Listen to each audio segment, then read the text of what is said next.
वाकई कोई परीक्षा पास करनी है तो आप मेरे इस ट्रिक को अपना सकते हैं। ध्यान से सुनिएगा, शायद आपके समझ में आ जाए। तो मैंने देखा है, मैं मायके में भी रही, ससुराल में भी रही, और मेरी सारी तैयारी जो है वो ससुराल से हुई, मायके में मैं नहीं कर पाई। तो जब मैं दोनों का तुलनात्मक अध्ययन करती हूँ तो मुझे पता चलता है कि आपके ग्रोथ में, आपके तैयारी में, आपके और चीज़ में, आपकी माहौल का, आपके एटमॉस्फेयर का बहुत असर पड़ता है, बहुत ज़्यादा। वो आपकी तैयारी को भी प्रभावित करता है। अगर ऐसा ना होता तो बड़े बड़े घर होते हुए भी लोग इलाहाबाद में जाके एक रूम लेके ना रहते। क्यों रहते हैं? क्योंकि सारा खेल माहौल का होता है, एटमॉस्फेयर का होता है। तो वहाँ से बच्चे ज़्यादा सेलेक्ट हो जाते, इसलिए कि कंपटीशन का माहौल है, पढ़ने का माहौल है, देखा देखी सारे पढ़ रहे हैं, वैसा वातावरण है वहाँ पर। घर पे कितना भी बड़ा घर हो ना, वैसा वातावरण नहीं बन पाता। कोई आ गया, कोई रिश्तेदार आ गया, कोई गेस्ट आ गए, कोई कुछ हुआ, तो घर में ही कुछ घटा हुआ है तो जो घर में बैठा रहेगा उसको लोग बता देंगे। कभी कभी उसकी ज़रूरतों को नज़रअंदाज करके लोग अपनी ज़रूरतों को प्राथमिकता देते हैं। तो सबसे पहले क्या होता है कि अगर आपको परीक्षा पास करनी है तो आपको झंझटों से दूर रहना पड़ेगा। किसी भी झंझट में पड़ने की ज़रूरत नहीं है।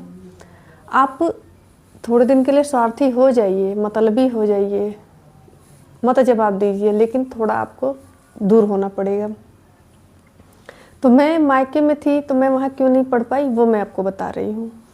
क्योंकि वहाँ मैं सबसे बड़ी थी, मेरे बाद मेरे और भाई बहन थे, चीज़ें कुछ अलग थी, वहाँ का माहौल कुछ अलग था। संभव ही नहीं हो पाया कि मैं तैयारी करूँ, वैसा माहौल ही नहीं मिला। ससुराल में आए, पति को बताया तो पति ने सपोर्ट किया, पति ने वैसा एटमॉस्फेयर क्रिएट करके मुझे दिया। मैं शुक्रगुजार हूँ उनका कि उन्होंने वैसा वातावरण मेरे लिए क्रिएट किया। नहीं तो ससुराल से तो और कठिन था, लेकिन इस चीज़ को मेरे पति ने समझा कि इसको वातावरण नहीं दिया जाएगा तो ये नहीं कर पाएगी। आप एक बीज ले लीजिए, बीज वही है, लेकिन अगर ज़मीन अलग अलग हो जाएगी ना तो उस बीज की अलग अलग दशा होगी।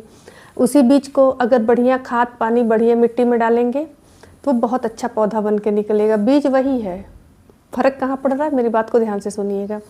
अच्छी मिट्टी है, अच्छा बीज है, अच्छा हवा पानी मिल रहा है, समय समय से उनको धूप, खाद पानी, देखभाल मिल रही है, वो एक बहुत अच्छा स्वस्थ बीज बन के निकलेगा।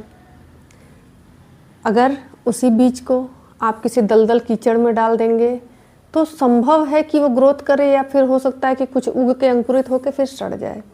उसी बीज को अगर आप सीमेंट में डाल दीजिए तो कितना भी अच्छा बीज हो, वो कभी अंकुरित ही नहीं होगा, वो वहीं मर जाएगा। तो लोग कहते हैं ना कि अरे वातावरण से कुछ नहीं होता, एटमॉस्फेयर से कुछ नहीं होता, जिसको पढ़ना होता है, जहाँ पढ़ना होता है वहीं पढ़ लेंगे। ऐसा नहीं होता है। कहने की बात और होती है, जो कहता है ना उसको खुद पढ़ाई के बारे में नहीं पता होता, या किसी चीज़ के बारे में नहीं पता। हर चीज़ के लिए वातावरण बहुत ज़रूरी होता है, हर चीज़ के लिए वातावरण होता है। अगर वातावरण नहीं मिला तो वो अपने हिसाब से ग्रोथ नहीं करेगा, ह्यूमन पे तो और। तो सबसे पहले आप वातावरण का चयन करें। आपको वाकई परीक्षा पास करनी है तो, और बाकी अगर वो होता है ना कि नाखून कटा के शहीदों में गिनती करनी है तो बात अलग है। क्योंकि ऐसे आप 10 साल तक तैयारी करते रह जाएंगे, कुछ भी नहीं होगा, और एक तरह से क्रेडिट जुड़ता जाएगा कि 10 साल से पढ़ रही हैं, 12 साल से पढ़ रही हैं, और कोई 2 साल में भी पढ़ के निकाल लेता है। पीछे कारण यही, इसी लॉजिक का कारण होता है। तो सबसे पहले आप एटमॉस्फेयर का ध्यान रखिए, कहाँ हैं, किस स्थिति में हैं, और कुछ दिन के लिए विलुप्त हो जाइए। मेरी बात मान ली, विलुप्त हो जाइए, एकदम कट ऑफ, सबसे कट ऑफ। मेरे साथ क्या हुआ था, जब मेरा जेआरएफ का एग्ज़ाम था उस समय घर में कुछ चीज़ें थी जहाँ मुझे बहुत पुरजोरों से मेरी आवश्यकता थी, मुझे बुलाया जा रहा था गांव पर, आ जाओ आ जाओ आ जाओ, पर मैं नहीं गई। उस वक्त मैंने धृष्टता की, उसको आप बदतमीजी भी कह सकते हैं, कि मेरा 1 महीने और एग्ज़ाम है और मेरे पास अब ज़्यादा चांस नहीं बचे हैं, कोई नाराज़ हो चाहे खुश हो, मैं नहीं जाऊँगी। मैं नहीं गई। मैंने सबकी बातें सुन ली, पर मुझे जो करना था मैंने किया। बाद में रिजल्ट मेरे पक्ष में रहा। अगर मैं चली गई होती तो रिजल्ट वैसा ना आता जैसा आया, क्योंकि मैं अपना समय वहाँ वेस्ट कर देती। जो टाइम पढ़ने में देना था वो टाइम मैं दूसरे काम में लगा देती, फिर रिजल्ट आता ही नहीं। तो उसी दिन मैंने सीख लिया कि अगर आपको सफल होना है, आपको वाकई रिजल्ट लाना है तो थोड़ा सा निष्ठुर तो होना पड़ेगा। चाणक्य ने भी कहा है कि सफलता का मोती निष्ठुरता की सीप में होता है। सबको खुश करके आप खुश नहीं हो पाएंगे, आप सफल भी नहीं हो पाएंगे, क्योंकि आपके पास समय ही नहीं बचेगा। और अगर वाकई आपको अपना रिजल्ट लाना है, अपने बारे में कुछ करना है, तो सेल्फिश होना पड़ेगा 2 साल के लिए, 1.5 साल के लिए, जब तक आप सफल नहीं हो जाते तब तक के लिए। अगर सेल्फिश नहीं हुए तो सफल नहीं होंगे। हो सकता है मेरी बात किसी को बुरी लगे या ना भी अच्छी लगे, पर मैंने जो महसूस किया है अपनी लाइफ में वो मैं आपको बता रही हूँ। एकदम प्रैक्टिकल चीज़ है। एक और उदाहरण मैं आपको दे रही हूँ। आप अकेले चल रहे हैं और आपके कंधे पर 10 लोग का बोझ है, कौन ज़्यादा तेज चलेगा? आप खुद उत्तर दे सकते हैं, कमेंट में उत्तर दीजिएगा। तो ये तैयारी में भी होता है कि जितने हल्के रहेंगे उतनी ज़्यादा तैयारी होगी।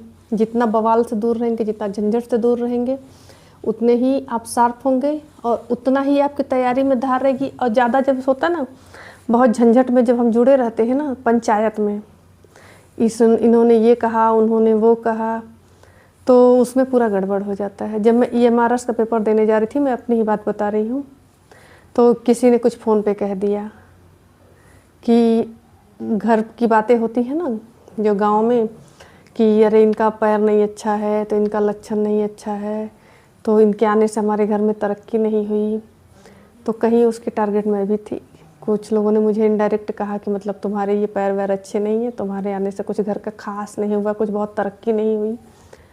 तो ये चीज़ मुझे बहुत तकलीफ़ दे गई। और सुबह मेरा EMRS PGT का पेपर था और मैं एग्जामिनेशन हॉल में भी मैं काफ़ी अपसेट अवस्था में थी, काफ़ी अपसेट थी, क्योंकि ये बात मुझे रात में ही किसी ने बात बात में टोंट मार दिया था और उसका असर मेरे पेपर पे पड़ गया और वो पेपर मेरा गड़बड़ हो गया। तो उसके बाद थोड़ा मैं रिलैक्स हुई। तो TGT वाला शाम को था, तो थोड़ा अच्छा हुआ। PGT में मैं उसी पंचायत की वजह से, उसकी वजह से मेरा दिमाग घूम गया था और कहने वालों ने इतने शातिर तरीके से कहा था कि आपको चोट लगनी ही थी। तब मुझे समझ में आया कि अगर आपको एग्ज़ाम देना है ना, तो 4-5 दिन पहले फ़ोन पे भी वार्तालाप बंद कर दीजिए, एकदम बंद कर दीजिए, हर तरह से कट ऑफ कर जाइए, तभी होगा। नहीं तो जाते जाते भी अगर कोई कुछ खोस देगा दिमाग में ना, तो फिर निकलना बहुत कठिन होता है। ह्यूमन नेचर है, कहने की बात अलग है, लेकिन प्रैक्टिकली ऐसा होता नहीं है। तो जो मैंने देखा और जिस वजह से मेरा गड़बड़ हुआ या जिस वजह से मैं फेल हो गई, मैं नहीं चाहती किसी और के साथ हो, इसलिए मैं वो चीज़ें आपको बता रही हूँ। अगर बात सही लगे तो कमेंट और लाइक ज़रूर करिएगा। मिलते हैं अगले वीडियो में, तब तक के लिए नमस्कार।